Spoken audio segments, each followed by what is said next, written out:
Hello everyone, it's Tristan folks, and I hope everyone's doing well.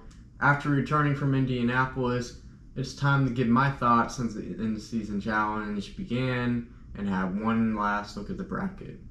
How this video will work is we'll look at our race winners, which will help paint the current playoff picture as per usual. Afterwards, we'll get into looking at the final in-season challenge bracket to see how awful my bracket turned out to be. And we'll review how things went round by round, as well as my thoughts on the 5 race weekends.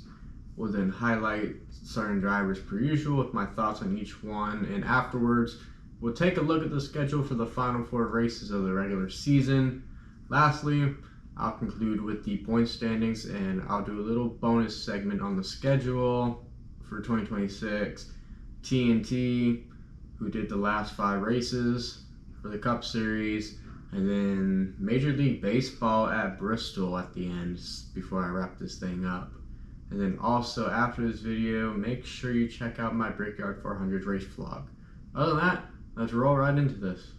Since the in-season challenge began, we saw lots of chaos, but I wouldn't say we saw surprise winners out of it. Beginning with Atlanta, aka Echo Park Speedway, we'd see the hometown hero Chase Elliott survive and win on a special night for him with help from his teammate Alex Bowman overtake Brad Keselowski. In downtown Chicago, Shane Van Gisbergen went on the streets for the second time in his Cup Series career, holding off fresh tires and also sweeping the weekend. And then out west in Sonoma, Shane Van Gisbergen goes back-to-back in dominant fashion. And then going across the country to Dover, Denny Hamlin would defy the odds of holding off fresh tires and win over teammate Chase Briscoe. And most recently at Indianapolis, Bubba Wallace holds off Kyle Larson for the biggest win of his career. Looking at the current playoff picture, things have definitely shifted all around compared to any other time we looked at this throughout the season. So in first right now, we have Denny Hamlin, who has 4 race wins.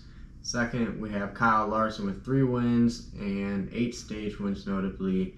Chase Elliott is in third as he is the points leader and also got that one in Atlanta notably. Christopher Bell is there in fourth, and then we have Shane Van Gisbergen, and then William Byron drops 5 spots after being the points leader. And then after that, you have Ryan Blaney, Austin Cindric, Chase Briscoe, Bubba Wallace, Joey Logano, Ross Chastain, Josh Berry, Tyler Reddick, which is the first non-race winner. He has 1 stage win. And then you have Alex Bowman with 0 stage wins. And then last, you have Chris Buescher, and then he is currently -4 in the playoff bonus points after his Kansas penalty. Now for the main theme of this video, we'll be looking at the in-season challenge bracket and how things panned out, as well as my thoughts on the race weekends now. The in-season challenge began in Atlanta Echo Park Speedway. This ended up becoming a true survival race, as we saw almost every car wreck in this race, including the biggest wreck on an intermediate track in NASCAR history. And it took out some big players. And with that being said, we saw a lot of bracket upsets and things go unexpectedly in a race that saw 21 cars finish on the lead lap, with the majority damage and 12 DNFs. This race alone caused extreme bracket busts all over for the majority, and the healthiest car of the race ended up winning. For my thoughts on Atlanta, first off, I don't like the name change, and on the other hand, this was my worst fantasy performance of the entire year. I was in Minneapolis at the time watching this race, and I can't lie, it was aggravating to see as many cars wrecked as they did, and it just became a complete survival race. We see Denny Hamlin and John Hunter Nemechek be a massive part of triggering the big one. I still believe this race ended good though, and it was a solid race even though my mind told me not to like it, but it did bring plenty of action and an exciting finish, especially for the fans.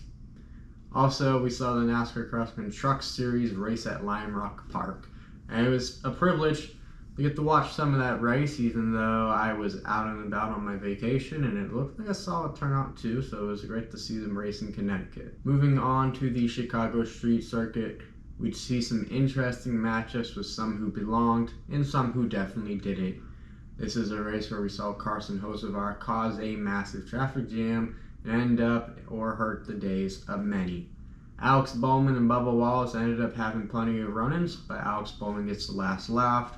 Other drivers like Buescher would have issues with their cars. Once again, we continue to see upsets in the bracket. As you know, I was in downtown Chicago for this race, and it was a cool experience. And it looks like it will never happen again with the recent news that it will not return next year. I still maintain my thoughts, which I shared in my race vlog, and I'm not going to go too much in depth since I already have. And it was a race that didn't surprise me, and I wasn't a fan of it though, even though I was there. I still feel the same way today. And then two instances talking about the races, we saw Ross Chastain take out a handful of cars for no reason, which was unacceptable. But I already talked about that also. The other thing is Cody Ware's impact in turn 6. I don't know what NASCAR was watching that whole race because they seemed to sleep the whole time, and it should never take half a minute to throw out a caution. There were multiple instances, like even myself being at the track for what I saw. There were cars leaking oil and stuff like that, but this was the real big one, which saw this race end under caution instead of going to overtime. I understand the broadcast sucked, which doesn't surprise me for the standard NBC set for this track, and it's no shocker Van Gisbergen won. Sonoma is on the other end for the back-to-back road courses. Most matchups soon clear cut, and we see some drama. Notably on the last lap, Ty Dillon would bump Alex Bowman out of the way position and finish ahead to advance. We'd also see teammates at Legacy Motor Club duel it out and to go up against Ty Dillon. The other side of the bracket, I can't say it was unexpected, and we did see Priest and Smith try the play strategy, but it did not pan out for either of them. Talking about Sonoma, I actually did find the tire wear fascinating. We still saw Shane Van Gisbergen pull away, but tires were a massive deal, and notably the track was significantly different than last year. We see some stuff applied in the turns. I don't recall what it's named, but it was to protect, I think, the racing the surface, which made it slick and lap times slow down quite a lot. And we saw plenty of drama too, so I thought it was a solid race, but I don't have too much to share about it. Moving on to Dover, we'd see 4 drivers left to duel it out. We had Ty Dillon against John Hunter Nemechek and Ty Gibbs against Tyler Reddick. We continue to see Ty Dillon make upsets, finishing only 1 spot ahead of John Hunter Nemechek, and Ty Gibbs, on the other hand, won his battle fairly easy as Tyler Reddick faded throughout the race. And this sets up the final matchup between Ty Dillon and Ty Gibbs. Dover was quite a wild race, and this was a race that Chase Elliott dominated, but his crew chief arguably ends up setting him up for failure. Danny Hamlin, who won this race, had a very fast car, and he was able to use the dirty air to hold off Chase Briscoe, and we see 2 overtimes. I don't believe Hamlin was the best car, but he ends up getting it done, and Christopher Bell would drive to the front and spin himself out twice, going for the lead. And this race was arguably the best so far of the in-season challenge. Lastly, it would come down to the Brickyard 400. 32nd seeded Ty Dillon would go up against 6th seeded Ty Gibbs. This matchup was pretty clear cut, however, as Gibbs was a contender up front for the first half of the race, and Ty Dillon got damaged off a restart stack-up, which saw him lose a lap. Ty Gibbs would end up sacrificing track position for fuel, yet he almost got on the wreck in overtime, notably. He pit again and had no issues in the second overtime and won the Millie. About the race, it was cool to be at a crown jewel race, not named the Daytona 500, and on the other hand, like mentioned in my most recent video, the racing sucked. It was literally just follow the leader, and the only true intriguing part of the race was how pit strategy worked to see what the running order would be. Rain played a factor at the end, which caused overtime, initiating a second wreck to have a second overtime, and it made things more intense, but it seemed things remained the same as track position. It was literally everything. In a Xfinity Series race, we'd see lots of drama and more excitement, including Austin Hill purposely wrecking Eric Almirola, more on that coming up soon, as well as Kyle Larson running into Justin Allgaier off a restart, handing the win to Connor Zillage. Looking at my bracket I made on vacation in Houston, it looks horrible. I only had 4 drivers advance out of Atlanta, and just when I had 4, It turned into 0 following the race in Chicago. With that being said, I lost significant interest literally after the first race. I lost a lot more interest after Chicago. Ty Dillon made this whole thing exciting, and it was a solid idea, but I don't like how things turned out this year. I thought the seating notably was ridiculous. The points leader at the time was literally 18th seeded and got knocked out instantly. So I believe the seating needs to be fixed as a priority because this felt more like a gimmick, honestly. And it created these wild matchups, but there was a lot of hype that was lost, and a big part is how it all began in Atlanta. And if this returns again next year, we need to see some things move around the schedule, and we need to see something more realistic because this wasn't it this year.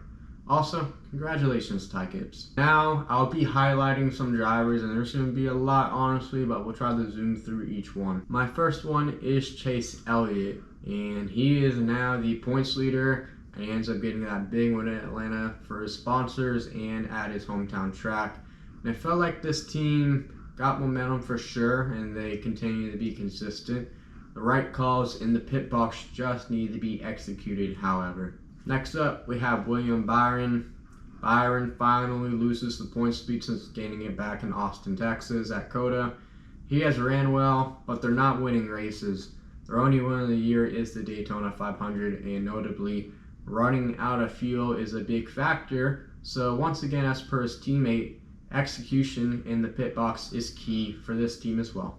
Next on the list, we have Christopher Bell, and Bell showed some flashes of life at Dover, but that's about it. Something to note is he's on his third spotter of the season. Maybe that's a factor of his driving confidence, but they are not who they were at the start of the season, and they need to find that speed to feel like they're a championship contender. Next up, we have Tyler Reddick. After Bubba Wallace won at Indianapolis, it feels the pressure is on Reddick now. He's good on points, but there's 4 races left with 3 playoff spots left. I believe he'll be fine, and he has ran well, but he isn't winning, and they're going to need to find more speed. Next, we have Chris Buescher. I'd argue like last year at this time of year, this team's going to need a win to get into the playoffs. The good news is, he's won on all 4 tracks coming up. He's won in the Xfinity Series at Iowa. He's the defending race winner at Watkins Glen. His first win in the 17 came at Richmond in 2023. And he's also won in Daytona that same exact year. This team knows they're in must-win territory, and they are 42 points ahead of their teammate Ryan Preece. And all 3 RFK racing cars are going to be fighting to get into those playoffs, and it doesn't look like all of them are going to make it. We have our most recent race winner, Bubba Wallace. I wanted to talk about how Bubba Wallace has done a lot of good, but he hasn't won races, and that has instantly changed at Indianapolis when he won the Brickyard 400 on behalf of Joey Logano, blowing a right rear tire. I feel Wallace can become very dangerous and become a dark horse now that he's won and has that win in the bag, and he's done very good this season with his new crew chief. Next up, we have Ty Gibbs, and Gibbs definitely looks like himself right now. He's coming off winning $1 million after winning the In-Season Challenge, and is currently 16th in the point standings. I believe, however, he is in must-win territory. Every year has looked similar in his Cup Series career when we're talking about the cut line at this time of year. His poor start of the year may be the difference maker. Next up, we have Shane Van Gisbergen. I'm very intrigued to see what Van Gisbergen will show in the playoffs coming up. He has 3 wins on the year, and he does have opportunities to stack up playoff bonus points right now. I'm impressed with his improvements on the ovals lately. He also just won at the quarter mile at Charlotte.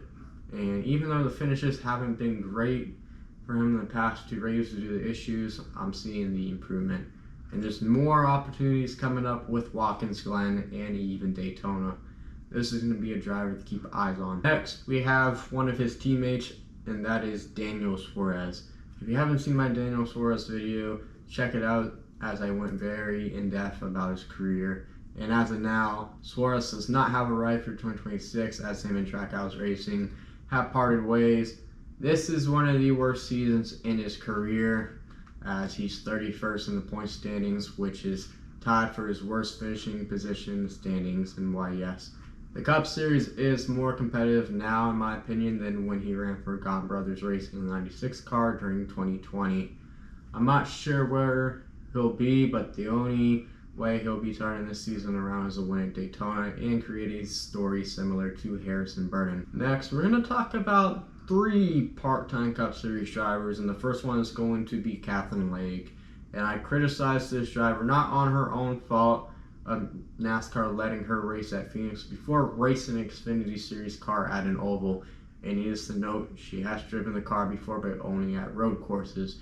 And recently, I feel she has shown what she can bring to the table. At Chicago, she clutched up in qualifying, beating out Corey Heim to make the race, and she finishes 18th in that race with her road course experience, which is what she's known for, as well as her open wheel experience, which this comes into play at Indianapolis Motor Speedway. She runs both races and she finishes a career best of 17th on the lead lap. And something funny is, right now I believe that she could beat out Cody Ware in the point standings if she ran the full season if things stand how they are. Next up, we have Austin Hill, and we're going to put Austin Hill on the spotlight here. First, he finishes a career best of 9th at Chicago, and that's the only good we're going to be talking about. On the other hand, he caused a very dangerous wreck in the Xfinity Series at Indianapolis, right hooking Eric Almirola into a concrete wall and also damaging Sheldon Creed's car. This ultimately became a 1-race suspension. Austin Dillon will drive the 21 car on Saturday. For me, I was wanting more of a 2-race suspension for the fact Almirola ended up not hitting a safer barrier, which is much more dangerous, and at a track you can classify as a super speedway based on the length. And it also hurt Creed's car at the end of the race. And lastly, we have Corey Heim, and Heim is just a rookie running full-time in the NASCAR Craftsman Truck Series, and he ends up making a rookie mistake at Chicago, damaging his race car in qualifying. He ends up not making the race ultimately because of that. I know we're not highlighting a good thing currently, but I believe this will allow a massive learning opportunity for him in the future and give an opportunity for growth. Discipline for him at the highest level is key, as he has not shown that in his last 2 attempts in the Cup Series. Next up, we're going to look ahead at what the NASCAR Cup Series schedule looks like for the next 4 races. This weekend, NASCAR heads out to Iowa Speedway at the Cup Series, heading back after the inaugural race last season. The defending race winner of this race is Ryan Blaney. This race will also see NBC take over the broadcasting rights for the remainder of the season, which will be on August 3rd at 2:30 p.m. local time. The following weekend, it will be the last road course race of the regular season at Watkins Glen. This track was previously in the playoffs where we saw Chris Buescher win with the last lap pass. This race will be on August 10th at 2 p.m. Eastern. After that, the last 2 races of the regular season will be under the lights beginning at Richmond. This track has only 1 date this year, with Austin Dillon as the undeserved defending race winner, but it will more likely compare to last year's spring race that Denny Hamlin won. It will be at 7:30 p.m. on August 16th. And the last race of the regular season takes place where the season began at Daytona. Last year's winner was Harrison Burton, who is not expected to race, with Kyle Busch finishing in 2nd, and William Byron, the most recent Daytona winner, with back-to-back Daytona 500s. And Chris Buescher won this race in 2023. This race will also be at 7:30 p.m. on August 23rd. We could see drivers stacking wins and stage points, we could see new winners, or we could see a mix of both. Let me know what y'all think. Will we see 4 new winners or even 3? Will we see any upset winners? We'll find out during the month of August. To paint the picture of what things look like going into August, we'll take a look at what the point standings look like currently. And first, we have Chase Elliott leading by 4 points over teammate William Byron, and we have another teammate of them with Kyle Larson in 3rd, and then Denny Hamlin is in 4th. And a reminder, he missed out on Mexico City. Chris Buescher is in 10th and holds that last playoff spot by 42 points. Joey Logano is starting to drop in the point standings little by little. You have Ryan Preece in 14th, who is the first one out, looking to make up a lot of ground. Austin Cindric is in 17th, who has a win currently. John Hunter Nemechek finds his way back into the top 20 after a successful in-season challenge, followed by Josh Berry. Shane Van Gisbergen, with 3 wins, finds himself 27th in this point standings right now. His teammate Daniel Suarez, as mentioned, is well behind in 31st. Riley Herbst can probably kiss Rookie of the Year goodbye. Then we have our part-time drivers, including Logan 37th, averaging 10.2 points a race. And then we also see Will Brown make an appearance that ended poorly at Chicago. Lastly, we're going to talk about some bonus topics on the mind, and the first one is the 2026 NASCAR schedule. I'm not going to talk about it too much as I'll be making a new video when the schedule officially releases, but it sounds exciting. The major announcement was NASCAR will be heading to San Diego, California, and building a street circuit on Naval Air Station North Island, and will be hosted by the Navy. This will ultimately replace the Chicago street circuit. A couple other things is Mexico City will move around due to the 2026 FIFA World Cup, as Mexico will be hosting matches. The other thing is the 4th of July is wide open for a date. And my 2 predictions right now is either Atlanta or Indianapolis, and I expect the schedule to release in August. Next, I just wanted to talk about TNT. I enjoy the people in the broadcast a lot, but the coverage, in my opinion, was not great whatsoever. I felt it was better than Fox due to the no-nonsense, but they got these rights for the in-season challenge, and they blew it, honestly.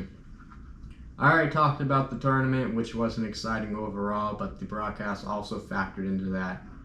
We didn't get anything unique from TNT, and the leaderboard confused me with the colors, as I thought those were those who were matched up with each other, and there were just too many colors.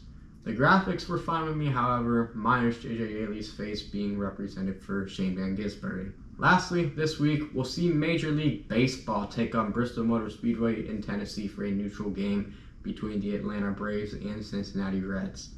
This game will take place on August 2nd at 7:15 p.m. Eastern, which will end a 3-game series with the first 2 games taking place in Cincinnati, Ohio, hosted by the Reds. This game reportedly will also be the most attended MLB game in history. I'm sure I'll be watching, and maybe that's why I'm wearing my Blue Jays jersey right now. One more thing, all prayers out to Stuart Friesen. He was injured in a racing incident back in Canada in Drummondville, Quebec. He is currently in the hospital right now in Trois-Rivières after fracturing his leg and pelvis. Obviously, he will not be expected to be in the 52 truck the remainder of the season, meaning he'll likely waive his playoff eligibility, and we'll see who's driving at Watkins Glen. Wishing the best for Stuart, as I've had the opportunity to meet him a couple years ago, and we do share some things in common. Alright, we covered a lot for sure, and it was fun to do another one of these podcast type videos. Coming up, I will be in Daytona for the Coke Zero Sugar 400, so expect a wonderful race vlog, and we'll be going back to our traditional ways, which will emphasize the playoffs. Also, like I said, expect a NASCAR schedule release video the day of or the day after once it comes out, and if I find a driver to talk about, maybe I'll do another career type of video like I did for Suarez. Other than that, I just want to say I appreciate everyone's support, and thanks for watching and sticking around with me, and I hope to see you soon. Take care.